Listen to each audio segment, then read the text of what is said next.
I remember it now. She said that I didn't do it. I didn't do it. I wasn't driving the car. I didn't hit Sarah. Brother, I'm innocent. Hey guys, welcome back to my channel for an all new Days of Our Lives recap for October 14, 2024. So in the first scene we see Steve. He's on the phone. He was actually the relative that Chad was talking to while he was in Paris, right? So he's telling Steve everything is going well with him and Abigail.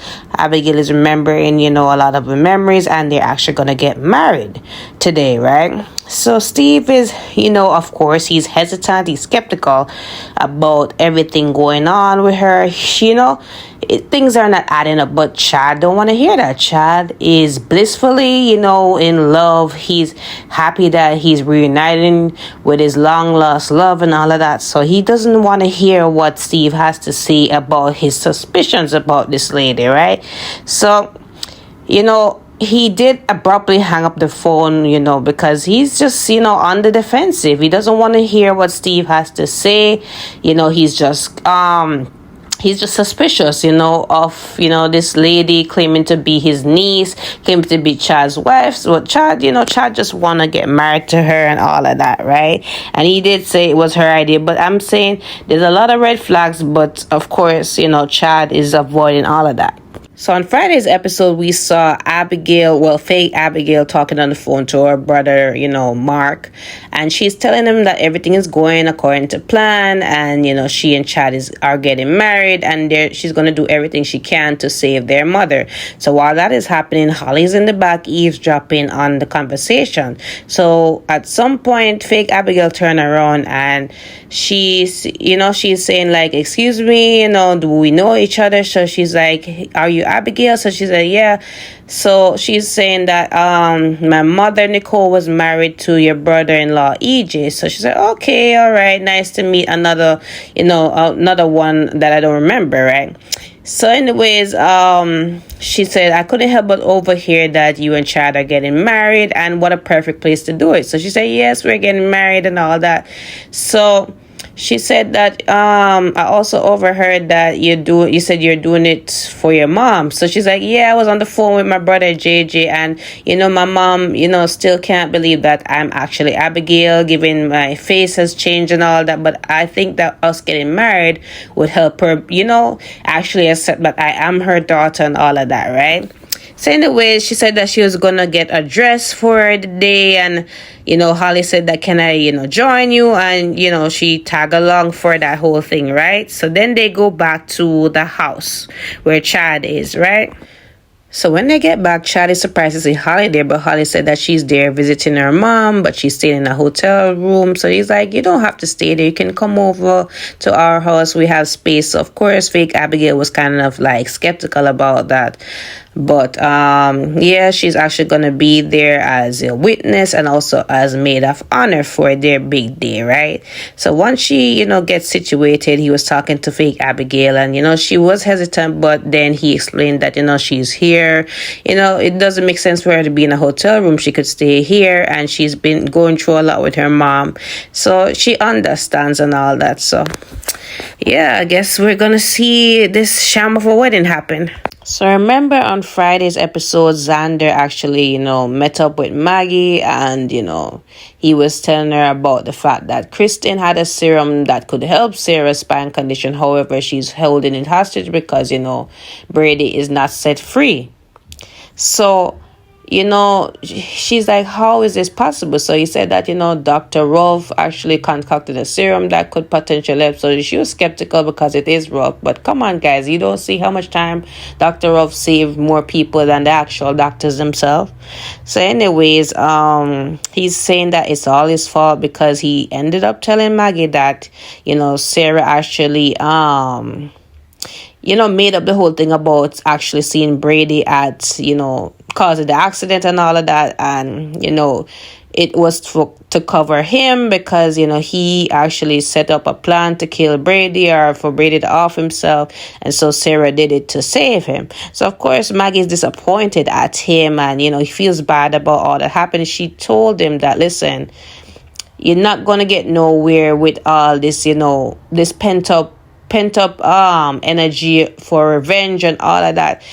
She told him, because she saw him with the gun the day at the office, and he was like making up this lie about for security purposes, he's the new heir of Titan and all that. But she told him that, listen, she wasn't buying it first, but she said, listen, like, it don't make sense you have all this pent up thirst for revenge. It's not going to go nowhere. It's going to affect the people around you as well. So he gets that, right? So she said that she's going to talk to Kristen as a mother herself and see if anything could change with that. So Steve ends up talking to Dr. Green, and he's saying, like, my wife trusts you a lot. I heard that you were the one who run the original test for Abigail. And he's like, yeah, it was conclusive. It was a match. So it's like, okay, so let me ask you a favor. Could you end up running it again? This time between Abigail and her son Thomas. And could you put a haste on it? Because I would really like to see, because this has caused such an upheaval in our family, and I really want to really be satisfied with the results. So he's like, okay, I will go ahead and run it again. So he comes back really quickly, and he's like, that was really quick. So he's like, yeah, I understand the need for it to be hasty. So anyways, he did tell him that it was a match between the two of them, and he ended up leaving. So Steve looked at the paper, and it was something, I guess, a match saying that him and Kayla were actually mother and son. So you could tell that the results were forged. So he does end up confirming his suspicions that this lady is not Abigail, and doing better work than the Salem PD themselves. So Mark was outside overhearing it. So let's see what happens in the next episode with them. But let me show you a clip of this real quick. Kayla and I are not only husband and wife, but mother and son. Just like I suspected.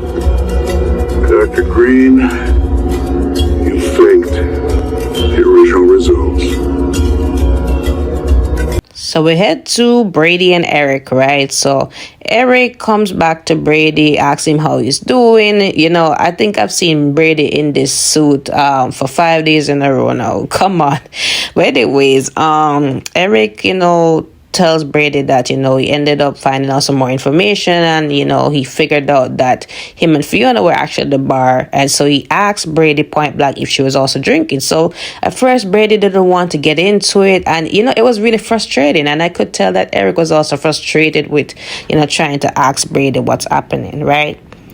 So he ended up saying that, yes, she was drinking. So he's like, could it be that, she put you at the driver's wheel? Could it be that she was the one that run over Sarah and like let you take the fall? So he's like, how could this happen? Like, no, I was the one who was driving. I was the one that hit Sarah. So he kept on like blaming himself and all that, and it got really ridiculous.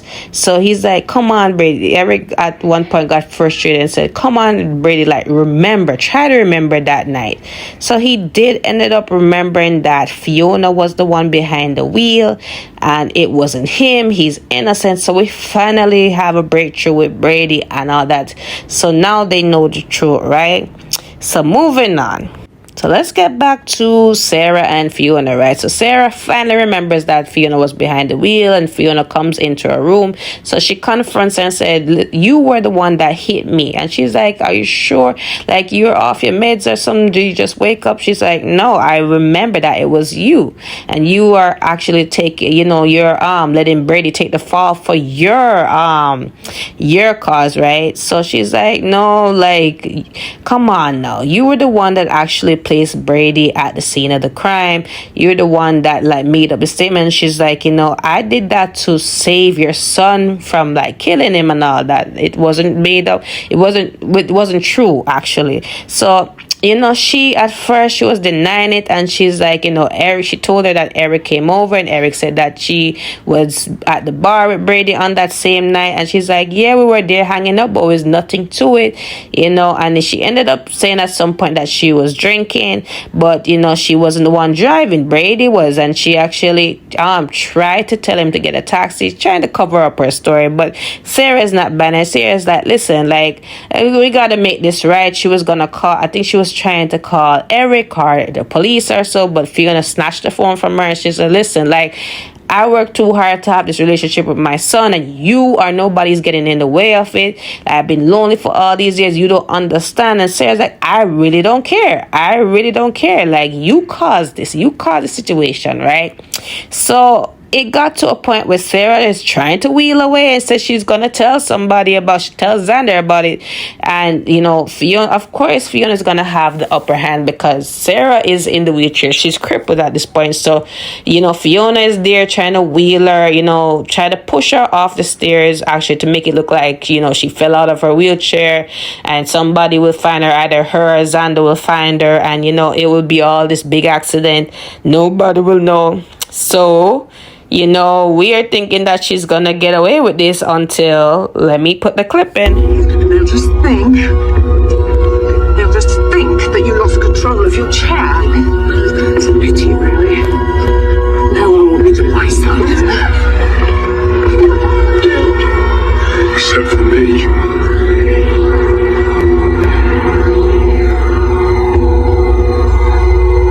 So luckily, as you can see in the clip, Xander came just in time to stop Fiona from actually pushing Sarah down the stairs. So I don't know what's gonna happen, but knowing Xander, he does not play about his Sarah. It don't matter if it's mom, father, whoever. Sarah comes first, and that's what I really appreciate about him. So let us see how this is gonna spin. I see Xander crying in, this week's spoilers. So I don't know if it's about, his mom betraying him, hurting the love of his life, like, I would feel the same way too. So what do you guys think is gonna happen to Fiona? How is she gonna really spin this around? I don't see no coming back, and she seemed like a very good character in the beginning, very foxy, she looks really good for her age, she has so much sass personality. This could have been a great relationship between her and Xander, and it was going well until this whole thing. But let's see what happens, But I'm glad that Brady's finally out of his sulking Eeyore phase, and now, believing that, okay, he is innocent and he needs to fight really hard to get out for his kids' sake. And Kristen said, like, Kristen is a real warrior, like, supporting him 10 toes down. Like, he needs to make things right with Kristen, honestly. But that is it, guys. Let me know what you think about today's episode. I will see you guys tomorrow for an all new recap. Don't forget to like, follow, and subscribe to my channel. Bye.